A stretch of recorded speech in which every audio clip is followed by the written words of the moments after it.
आने वाले समय में छत्तीसगढ़ में चुनाव है, लिहाजा सरगर्मी तेज है। खबर यह भी है कि धर्मांतरण के मुद्दे को बड़ा बनाया जा रहा है, इसे बार बार उठाया जा रहा है। आरोप तो ये भी लग रहे हैं कि भारतीय जनता पार्टी सत्ता में वापसी के लिए धर्मांतरण के मुद्दे का सहारा ले रही है।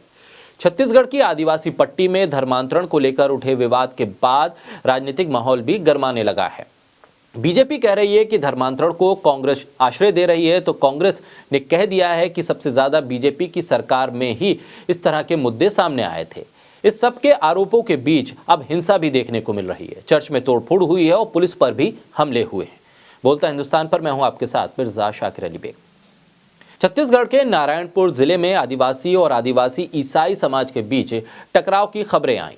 टकराव इतना बड़ा कि ये मामला हिंसक हो गया। दो पक्षों में भारी तनाव देखने को मिला।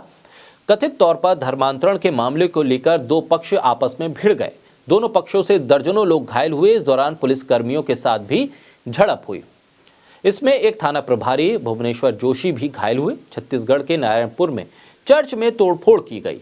मदर मैरी और जीसस की प्रतिमा को तोड़ा गया। भीड़ को काबू करने के लिए पुलिस पहुंची, लेकिन पुलिस पर भी हमला कर दिया गया। इसमें एसपी के सिर पे गंभीर चोट आई। जिस रैली में ये भीड़ शामिल हुई थी और जिस रैली ने चर्च पर हमला किया, उसका नेतृत्व बीजेपी के जिला अध्यक्ष रूप साय सलाम कर रहे थे।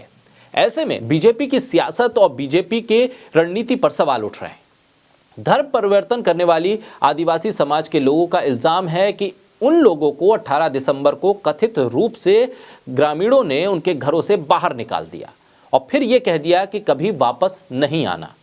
18 दिसंबर को नारायणपुर के कई गांव में ईसाइयों को उनके घरों से भगाया गया। लोगों ने कलेक्ट्रेट पहुंचकर इंसाफ की गुहार लगाई, तो प्रशासन ने इन लोगों को एक इंडोर स्टेडियम में ठहरा दिया, जहां करीब 80 लोग शेल्टर लिए हुए हैं।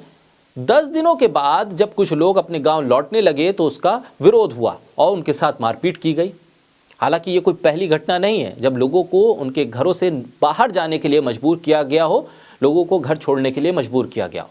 छत्तीसगढ़ में अकेले दिसंबर महीने में ही 14 गांव के करीब 200 आदिवासी ईसाइयों को उनके घरों से बेदखल कर दिया गया। भारतीय जनता पार्टी ने बस्तर के सभी जिलों में धर्मांतरण के मुद्दे पर ध्रुवीकरण की कोशिश की है। 20 दिन पहले सभी जिलों में जन जागरण यात्रा निकाली गई, जो धर्मांतरण के मुद्दे को हवा देने के लिए थी। विधानसभा के मानसून सत्र के दौरान भी यानी 28 जुलाई को भारतीय जनता पार्टी ने धर्मांतरण के मुद्दे पर हंगामा किया। भारतीय जनता पार्टी के विधायकों ने आरोप लगाया कि प्रदेश में बड़े पैमाने पर धर्मांतरण हो रहा है। भारतीय जनता पार्टी ने कांग्रेस सरकार पर धर्मांतरण को आश्रय देने का इल्जाम लगाया। तो ऐसे में मुख्यमंत्री भूपेश बघेल ने बीजेपी पर तीखा हमला बोला। उन्होंने कहा कि संविधान ने सबको धार्मिक आजादी दी है, जो जिस मजहब को चाहे उसको अपना सकता है। भूपेश बघेल ने आगे कहा कि सबसे ज्यादा चर्च भारतीय जनता पार्टी के शासनकाल में बने हैं। ऐसे में भारतीय जनता पार्टी का इल्जाम सरासर गलत है। इस सबके बीच धर्म के आधार पर हिंसा को कभी भी सही ठहराया नहीं जा सकता। सियासत के लिए मुद्दे कम नहीं है।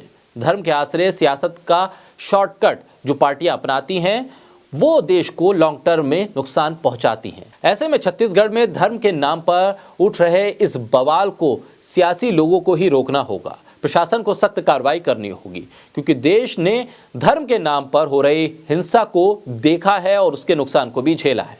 ऐसे में छत्तीसगढ़ में जिन लोगों को बेदखल किया जा रहा है उनके घरों से, उनके साथ इंसाफ बेहद जरूरी है। उनकी घर वापसी जरूरी है। उनके घरों में उनका पहुंचना, उनका लौटना बेहद जरूरी है।